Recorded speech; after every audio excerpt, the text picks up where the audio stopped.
It's time for another edition of Lewis at Large, 60 minutes of smart talk radio featuring guests from all walks of life in conversation with your host, Warner Lewis. So sit back and lend us your ears for the next hour. Now here with today's first guest is the host of Lewis at Large, Warner Lewis.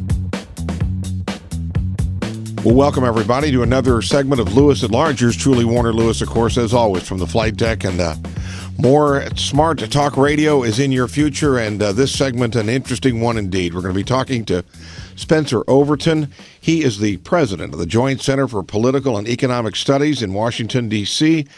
Their mission statement is develop and promote ideas and policy solutions that improve the socioeconomic status and political participation of people of color, promote relationships across racial lines, and strengthen the nation's pluralistic society. Mr. Overton, thank you so much for joining us today. Thanks so much for having me.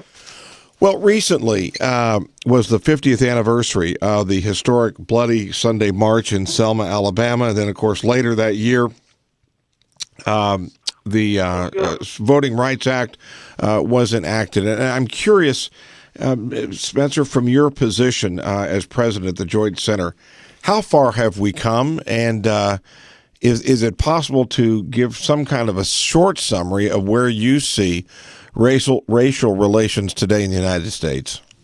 Well, we've certainly made a lot of progress, and as you know, the Joint Center recently did a report on how much progress we've made in voting, and the results are mixed. We've made a lot of progress with regard to turnout. So, for example, now in presidential elections, African Americans turn out at just about the same rate as whites do, and indeed in 2012, more African Americans turned out than whites, at least from a percentage standpoint. However, there's some other challenges that we continue to have. Latino and Asian American turnout is about 15 to 20 points behind that of blacks and whites, at least in terms of presidentials. In our local elections, turnout is not as diverse. Turnout is low for everybody, and it is also not very diverse. And then there's some other issues. Racially polarized voting is more significant now than it was at the beginning of the 1960s. You'll remember that back in 1960, there were a significant number of African-American Republicans, and in fact, most whites were Democratic voters back at the beginning of the 1960s, and that has changed. Voting has become more racially polarized in terms of our party politics, and even on the local level, which is often nonpartisan, race is more a significant factor in terms of how people vote than education, than income, than age, than gender, than just about any other factor. So there's still some work to do. What about, I'm curious as to your feelings about just from the various areas of race relations. Let's start with, for example, legislation. As things stand now, for the most part, and we'll just keep this, I guess, at the federal level, are you comfortable with and reasonably satisfied with the legislation that's in place in terms of promoting equality? Or are we falling short there? Well, in terms of legislation, you remember that the Supreme Court rolled back an important part of the Voting Rights Act a couple of years ago, and a Republican and a Democrat, Representative Sensenbrenner and Representative John Lewis, have introduced an update to the Voting Rights Act. And so I think that is an important fix, an important update.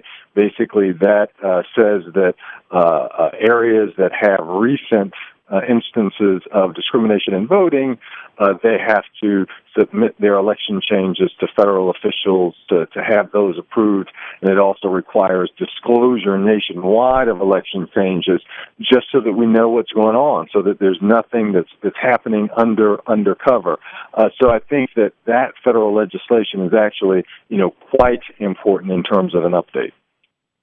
What about, and again, you mentioned when you think race relations, the immediate reaction is black-white, but you also mentioned Latino and several others. What about in those areas in particular?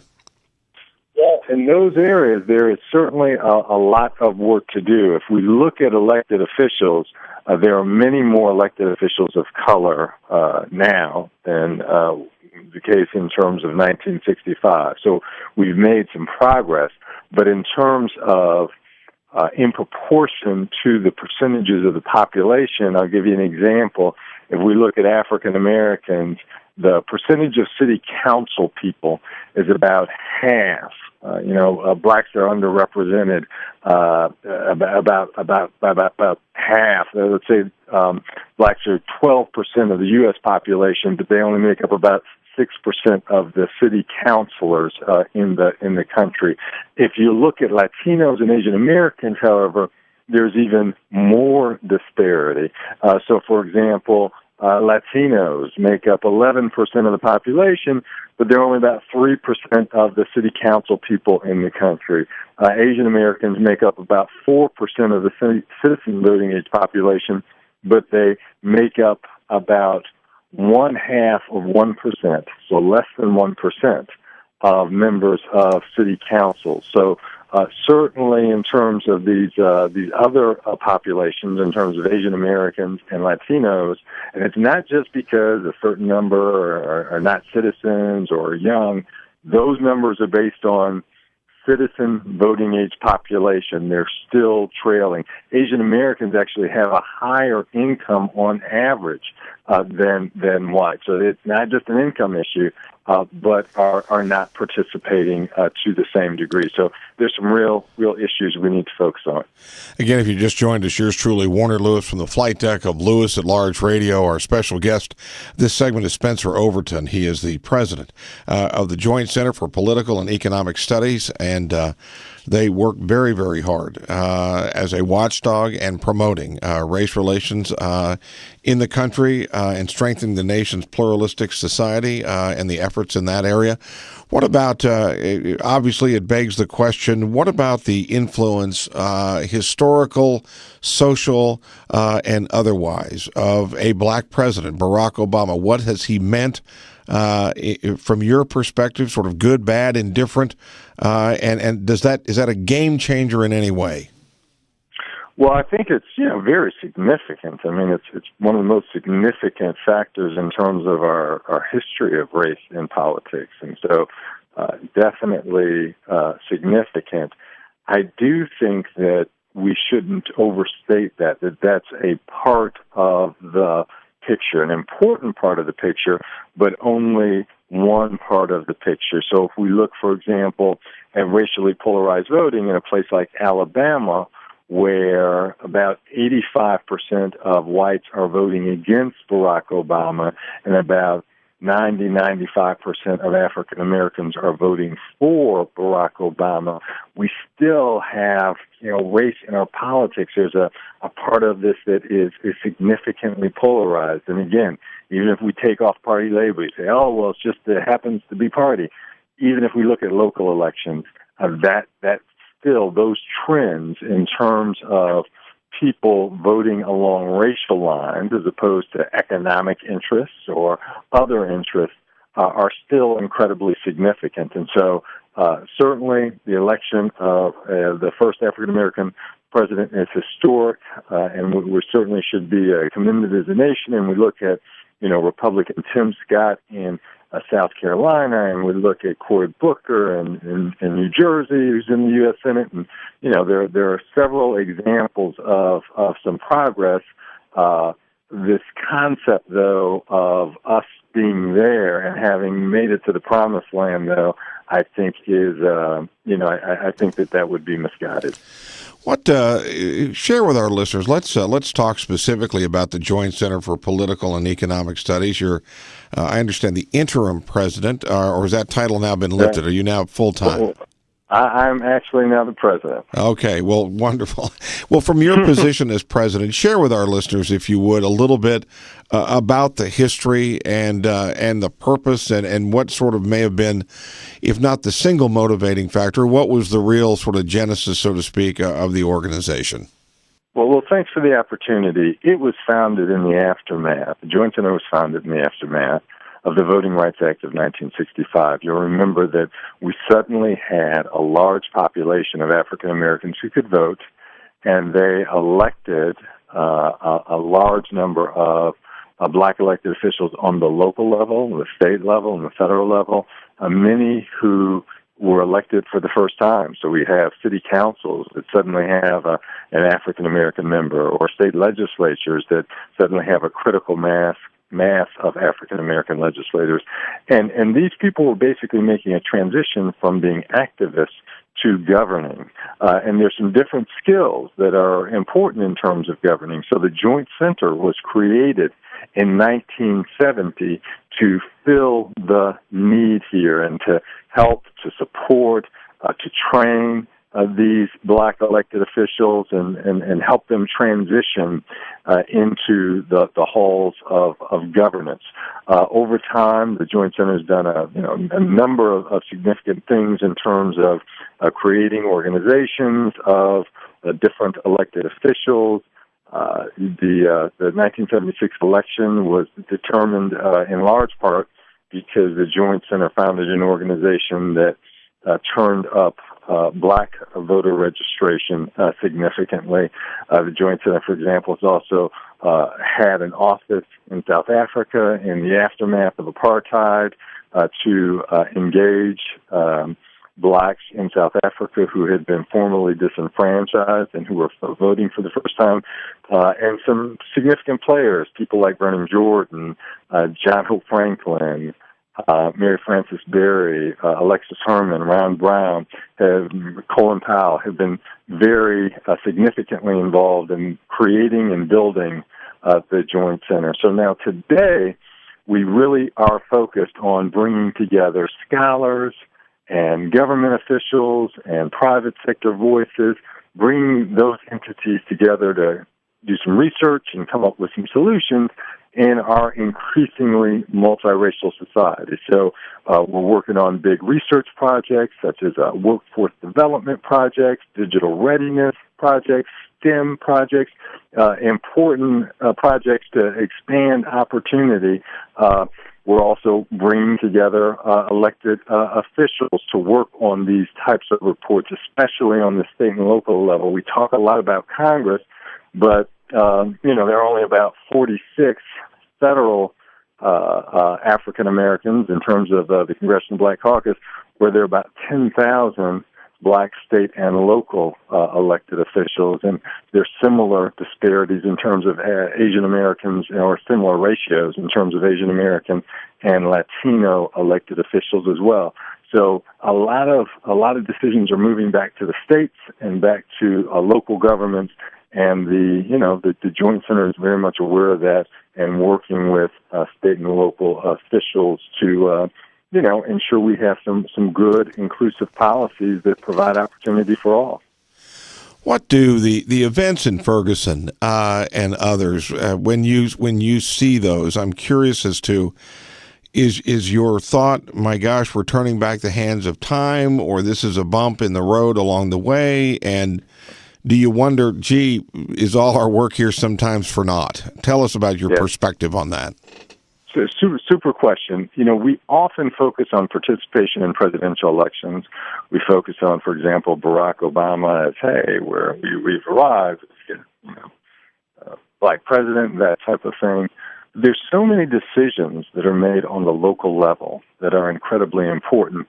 And unfortunately, voter participation, voter turnout is much less on the local level. So nationwide, it's about half in local elections as what turnout is in the presidential election.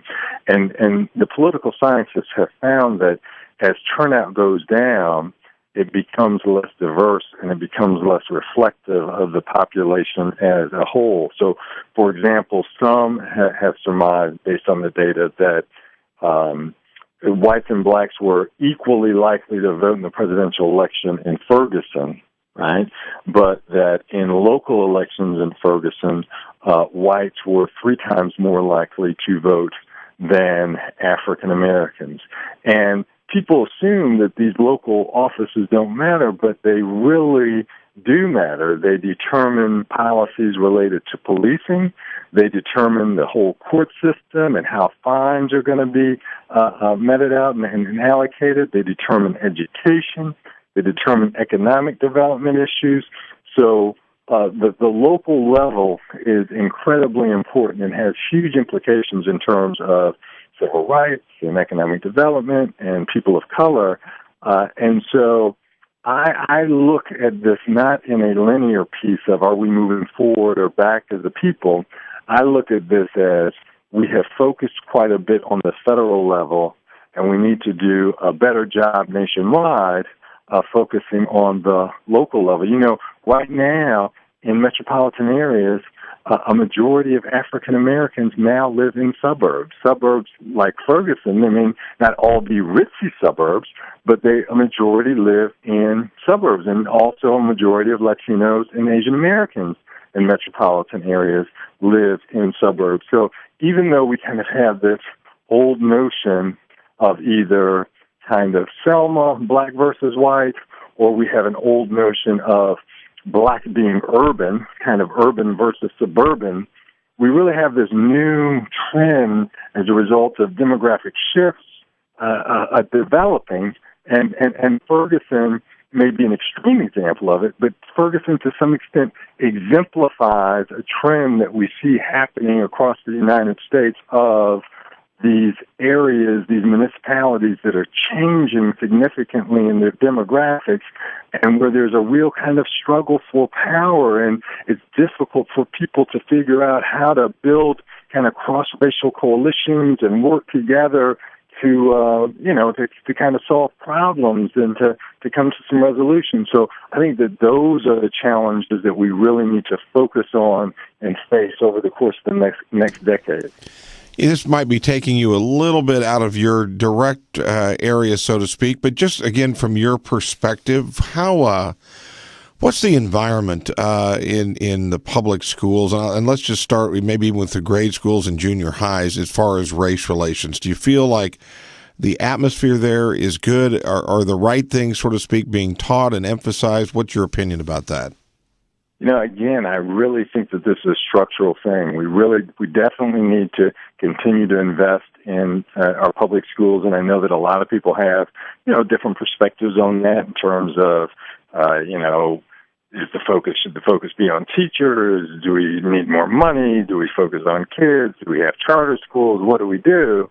Right? But, at the end of the day, we've got to figure this public education piece out because our human capital, that's really who we are as Americans, this notion that anyone can have this opportunity and they can be, the person that they want to be. Now, in terms of race in particular, certainly there continue to be issues when we talk about tracking, when we talk about school discipline. Studies show that, even 3- and 4-year-olds are much more likely to be expelled from preschool than our black 3- and 4-year-olds are more likely to be expelled from preschool than the white 3- and 4-year-old. And so, there's certainly some things that we need to do, and, implicit bias studies suggest that, some of these decisions are not intentional, but, they're biases that we all have. And when I say we all have them, I'm not limiting that to whites having those biases. I'm talking about people of color having those biases as well. So, there's some real kind of database legacy issues that we have that we've got to figure out structurally how to kind of design systems so that they don't plague us moving forward, and so that we're, able to make decisions based on the merits as opposed to, our preconceived biases that, come through whether it's the media or our understandings and, how we're, how we're brought up. Well, it has been an interesting chat indeed. We've been talking to Spencer Overton. He's the president, again, of the Joint Center for Political and Economic Studies in Washington. And before we wind down here, Mr. Overton, I'm just curious, as you look to the future, what are the priorities for the Joint Center for Political and Economic Studies, and what remains big on your radar screen right now?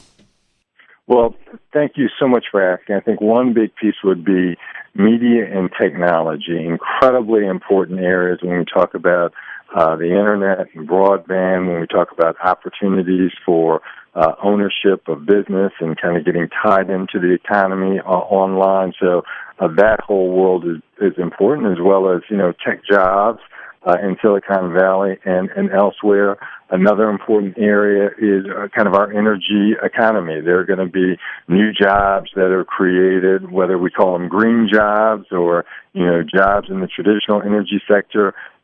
Those are incredibly important, and then the people of color have an opportunity to engage and have kind of the STEM, science, technology, engineering, and math background to engage in that. And I'm not talking about having a PhD. There's some of these jobs where, if you get a 2-year certificate, that in and of itself can, double your earning potential. So that is incredibly important.